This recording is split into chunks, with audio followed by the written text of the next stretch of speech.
Hello, I'm going to be talking to you about managing data processing for CDC surveillance projects using metadata. My name is Louise Haddon. I am from Apt Associates, and I presented at my first SAS conference in 1996, and I've never looked back. And without further ado, I'd like to get into my really interesting subject matter. Talk about putting the meta into the data. I work on a large-scale multi-site, two large-scale multi-site CDC surveillance studies involving COVID, testing and other health metrics. Any big study involves data acquisition, schedule of deliverables, data and programming management concerns, ever-changing data structures, dangers of programming silos, data and quality concerns, tracking and communication, and most of all, time concerns. My goal for this presentation today is to give a brief overview of how we manage the data management side of things and how we use common SAS tools to achieve our mission, which is to get quality documented data delivered on time. We have a vast amount of data from different sources, multiple data areas, and multiple analytic agendas. We have a quick turnaround of data deliveries, monthly on one of the projects and weekly on another project. And this is super high visibility. So actionable quality assurance is a must. You can see there's no shortage of obstacles with this projects. Are the scale of the data and the accelerated pace of the deliveries. Data deliveries and analyses go straight to the CDC and the White House for talking points. We have to be able to process, perform quality control, document, and deliver fast. A cornerstone for big projects like this are data management. My company mandates data management and quality code insurance plans for every project. And these that you see on the screen are some of the key components that we use in our daily processing. I'll briefly discuss the process in data management.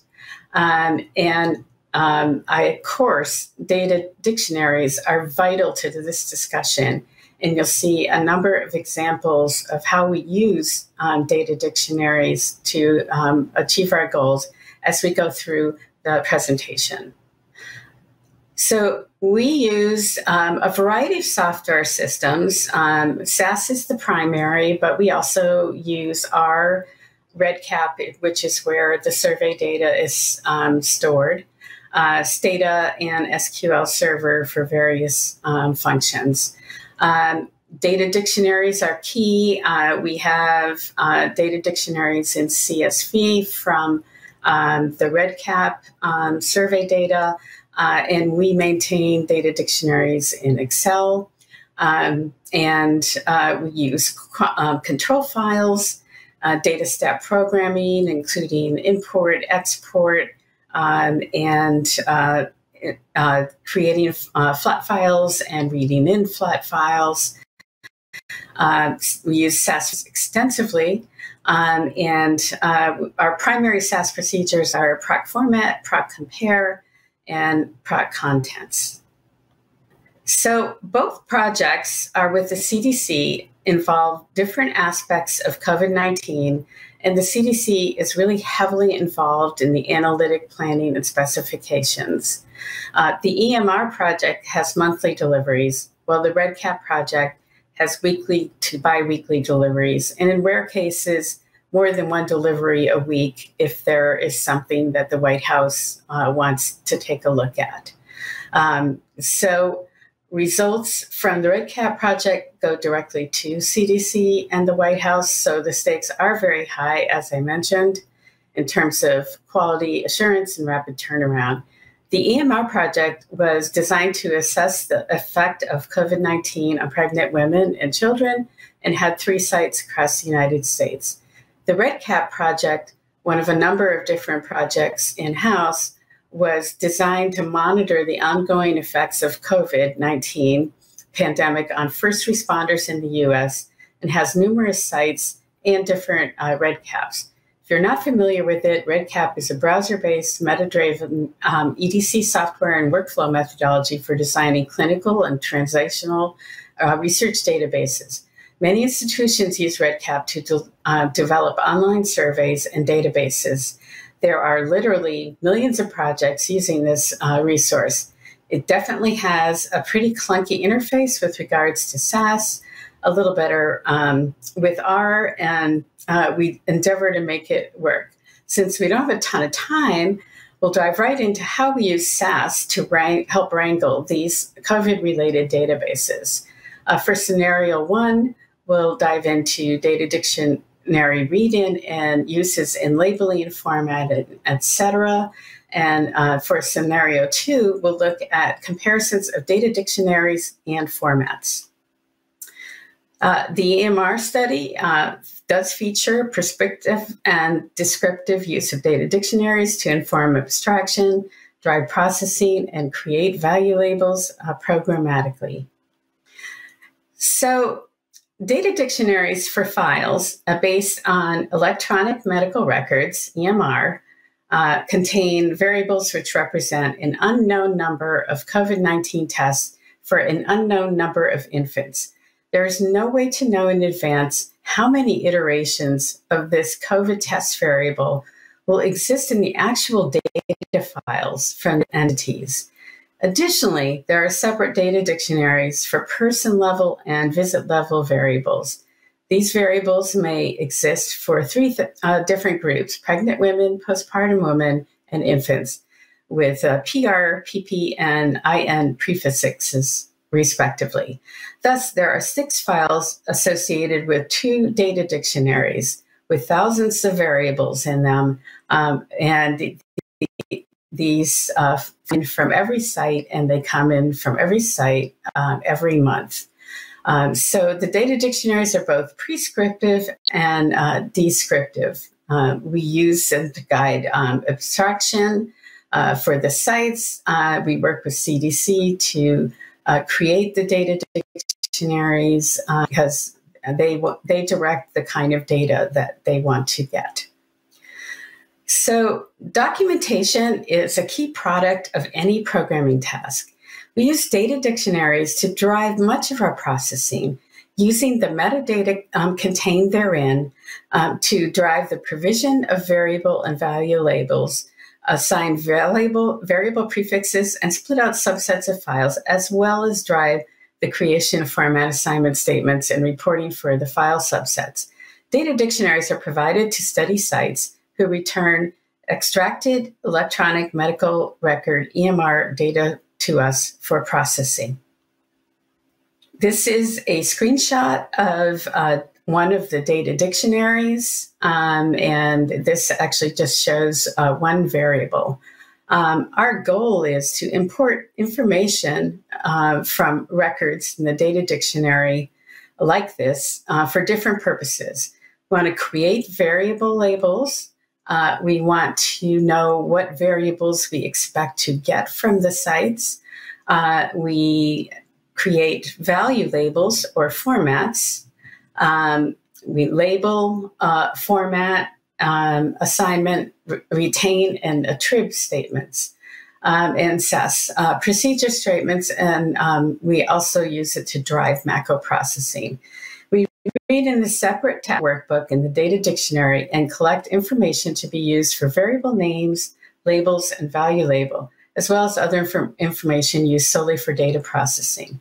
Note the red pound sign. The variable description, which will be turned into a label, and the variable values, which will be turned into value labels, a format.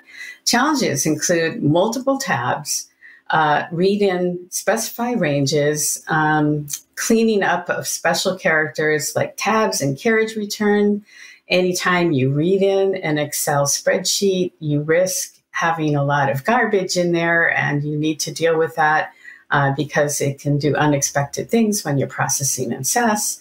Disaggregation of some fields, and we need a feedback loop for errors found. So if we find that we're not the data that we expect, we need to go back to the data dictionary, re-specify what we're asking for, and make sure that the sites understand what they need to do to fix it. There is a requirement for 2 levels, which is variable level information and value label information. So this is a snippet from a program that reads in, it's a macro to read in a specific tab. Since multiple tabs are read in with the same structure on each tab, we take advantage of macro processing to read in the file metadata.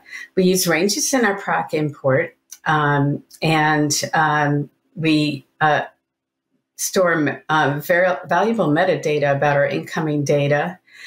Note that you can have 2 level ranges similar to library names by preceding the range with the tab name separated by a dot.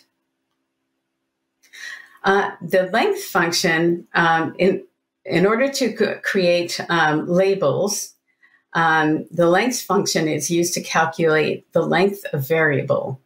The length of variable names is limited to 32 columns in SAS, and the name of an iterated variable may exceed the limits. And by iterated, I mean those pound sign variables where we don't really know how many we're going to get from the site. And those pound signs are replaced with a number when the site gives it to us, how many, what variable, it's what actual child it is, and what test it is, what number test it is. So if the name exceeds the limits once we apply prefixes and iterated variable numbers, then we go back and adjust that variable name. The data dictionary is a living document, and if there are overlong variables that exist once everything has been added to it, the spelling of that variable name is adjusted and sent out to the sites again.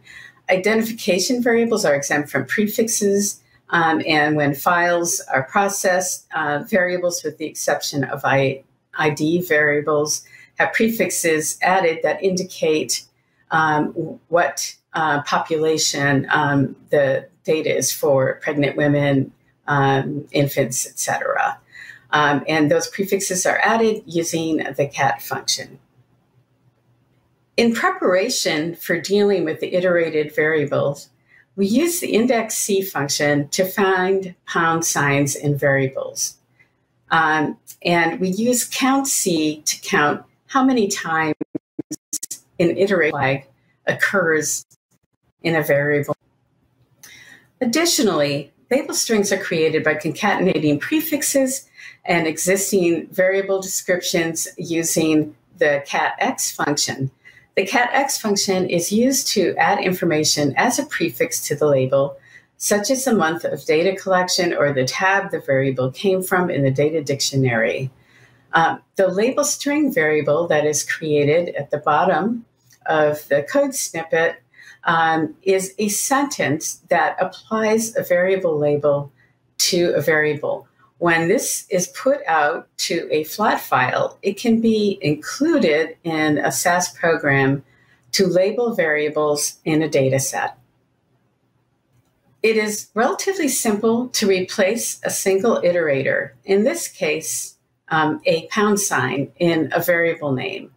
It is much more complicated to replace 2 or more iterators, especially if you don't know how many iterations there are. SAS functions process one variable at a transformation at a time. That is, they stop after completing a single operation on a string. The exception to that are PRX functions, but we are not using them here. We look for a pound sign in a variable and flag using the index function. The index function returns the position of the first pound sign. We need to know that position so we can then use the substring function to replace the pound sign using a do loop, outputting additional label records and for each iteration. So we use the count_c function to discover how many pound signs exist in a variable name. You can use functions to discover the number of iterations needed as well in the actual data using the reverse in any num functions. Additionally, the iteration numbers are added to the label strings using cat functions. Multiple supplemental label records are created until no more pound signs appear in the variable names. We have thousands of variables and multiple occurrences of iteration and the need to replace via the substring function items of different lengths. We quickly realized we need to employ macro loops to handle the different requirements for the number of different situations, number of iterations, the base of the variables needing to be iterated, one or two iteration symbols, and substring length. Sample code for a simple loop and more complex loop follow below.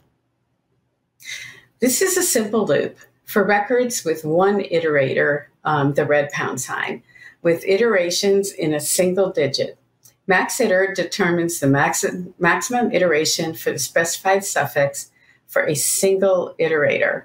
Note the location of the substring and also the one, which tells us that the replacement is one column long. For more complex loops, we deal with multiple iterators and iterators greater than 9, which require adding length to the replacement. So this is the first part of a more complex loop with records with a single iterator with more than 9 possible iterations.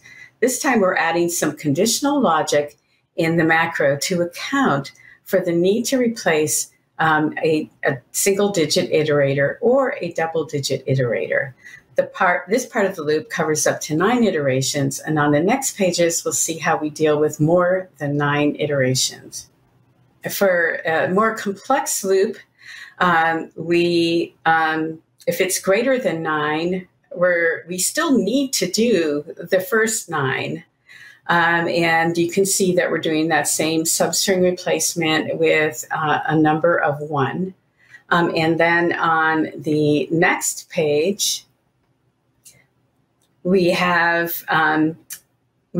to the ones who have 10 or more iterations, so they go into the double digits. And then note in the substring command, we have a 2 instead of 1, saying that that single pound sign is now going to be replaced with a number, which is the index variable, and that number is 2 digits long. In order to create labels for iterated variables, we have a file name label file name label statement that is going to write out a flat file. And this is where we use we create the label iterations to expand the labels, and then we are going to write them out as a you can see that the file label, the file statement right there, and then we output, you can see we use S to say variable. Now what we're doing is we're saying variable equals the label string, which we created above, and then we put that statement that we've created out. And we have this is the same process for creating those labels. And this is the result of putting out that file. This is a snippet of the include file that is created, which we later include to create labels in the data set. And we can see that infant identifier is for an infant identifier pound 1. So that way, this is an infant level file. You can see the IN prefixes. So this provides us with labels without really doing any kind of handwork at all. So now let's take a second look at the data dictionary, focusing on the variable values column and rows. Note that the variable name, variable description, and notes fields are single rows, but the value labels are separate rows. Originally, the value labels were on single rows, but that made parsing the variable values field very difficult. So we redesigned the DD to have a separate row for each value. We read in the rows. We get five lines of data. Only the first line for this particular variable. Only the first line of data contains the variable name, a variable description, and notes, while each value label is on a separate row. To produce variable labels, we simply delete rows with blanks and variable name fields, as we saw above. For value labels, we need to fill in the missing cells for variable name programmatically. We use the identical process, input process used above for value labels. And the reading is slightly different. There are key differences. We're keeping some flags that we did not keep before. And we're keeping records with either variable name present or variable values present. The reason for this is that some variables do not have a formats assigned, so there's a blank in that column. So if there's a variable name only, we keep the record. This is all sorted out in a manual step later, which we'll see. So we read in the data dictionary one tab at a time. We keep all the rows with either variable names or labels to capture the value labels. We fill in the missing rows with the retain statement, and then we export a temporary data set to a spreadsheet for manual checks and adjustments. We reread the adjusted spreadsheet into SAS, renaming variables, and we use proc format control in and control out for format catalogs. So the items in red are the only variables that you need to have to create a format catalog.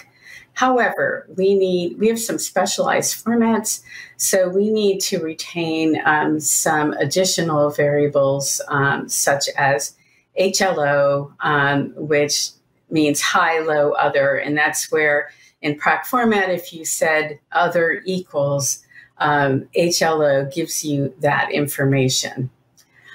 And next up, this is the screenshot of the spreadsheet that shows some, but not all, of the columns used to create the complex formats that we are making from the data set.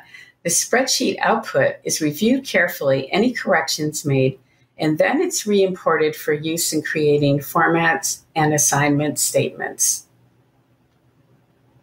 We use the format SAS dataset to generate the library to create a format assignment statement, as you can see. Again, we're using putting out a flat file, which can then be used as a include statement. And here is a snippet of the format statement that is created. The same process of iteration and concatenation is based on metadata elements is used to create the macro calls to create a codebook, range report, and missingness report. So we use this technique in multiple places to help us achieve our goals. So for our second study, which compares incoming data descriptives with curated standards to ensure data quality programmatically, we're looking at a large-scale multi-site. It involves surveillance, COVID testing, and other health metrics. Data dictionaries are used as both documentations and specifications, as with the prior scenario. We send the documentation, data dictionaries to CDC along with the data on a weekly basis. And I should note that the variables that are present in this literally change every single week. So we need a system to be able to to compare the data and documentation in case we get data that we didn't expect and don't have documentation for. And we need to turn this around and send it to the CDC. And effectively, we have 3 days to do it. So that's why we pretty much came up with this system. So bottom line is we produce preliminary metadata on the incoming weekly surveillance data. We produce metadata from curated codebook from prior delivery plus some changes. And we use that curated metadata to create a preliminary deliverable file in the correct position, variables in the correct position, et cetera. And then we produce metadata from that preliminary file. And then we compare the metadata for the two files to find if there are any differences. One thing that we frequently have differences in is open-end variables where the character length can change. And we need to make sure that we are giving the CDC exact specifications as to the length of those character variables.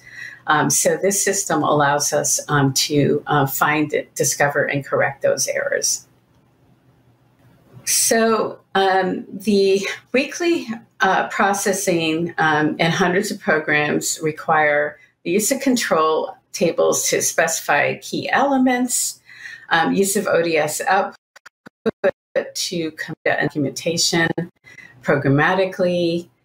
Those gold standard data dictionaries are curated prior to each week's processing cycle by looking at what we expect to get from the sites in the week ahead. The incoming data constantly changes. Data dictionaries are generated and comparisons are made. So this is a snippet of the gold standard metadata file. Note that there are variables here that don't exist in a normal proc contents, proc data set view of a data set, including status, whether a variable is existing, prior, or new, data components, and value labels. Note that there are also additional tabs which keep track of changes and variable derivations. We are primarily focused on the codebook tab, and what we produce at the end of our process gets inserted in place of the codebook tab, leaving the other two tabs intact. So we retain non-standard descriptive variables such as status and data component. Those were two of the columns on the snippet that we just saw. And we retain the standard descriptive variables such as variable label and format assignments that may have been edited. And then we convert variable names in the order presented in the data dictionary into a single macro variable using a program that we'll see in a second. And we use that in a retain statement to reorder variables in the deliverable data set to match the gold standard, and a keep statement where we keep only variables that are documented in the gold standard. Putting the meta into the data. We generate the meta data for incoming data, saving the permanent SAS data set containing the metadata. Using the metadata, we reorder, we select variables, relabel, and add non-standard variables to the incoming data set, creating a deliverable documentation file. We create an up-to-date format library with all formats mentioned in the gold standard, and we create a codebook from incoming data using the metadata from the gold standard and save new metadata as permanent data set. So we compare metadata from the gold standard in new deliverable files. If discrepancies are found, we correct the gold standard, and this will be such as the lengths that have changed. We correct the gold standard and rerun the entire process so that metadata and the new deliverable all match. So this is a snippet where we are creating include files and using the same process that we used above for labels and format statements, etc. And we use that gold standard and we include the status and data component, which are new variables. We don't get that from running proc contents. And we redo the label. We relabel because sometimes labels are corrected in that gold standard metadata.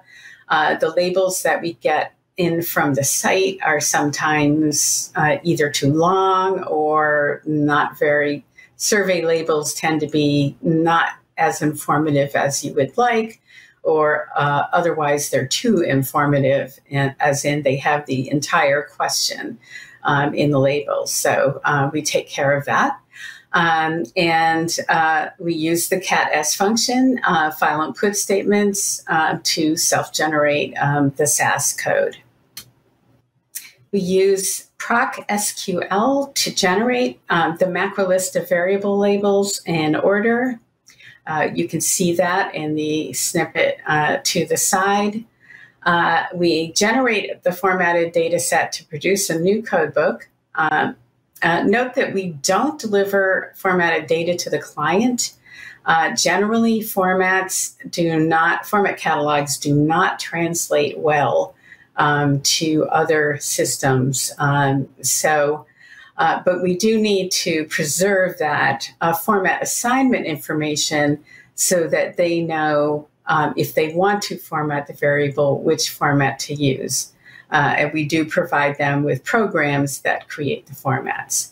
And then we create deliverable unformatted data set using that retain statement to reorder.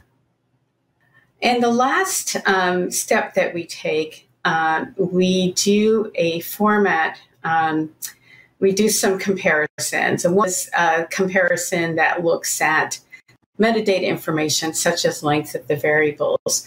But we also do a format comparison because even though we're not delivering the formats all week, we are going to have to, every week, we are going to have to deliver them as a final product.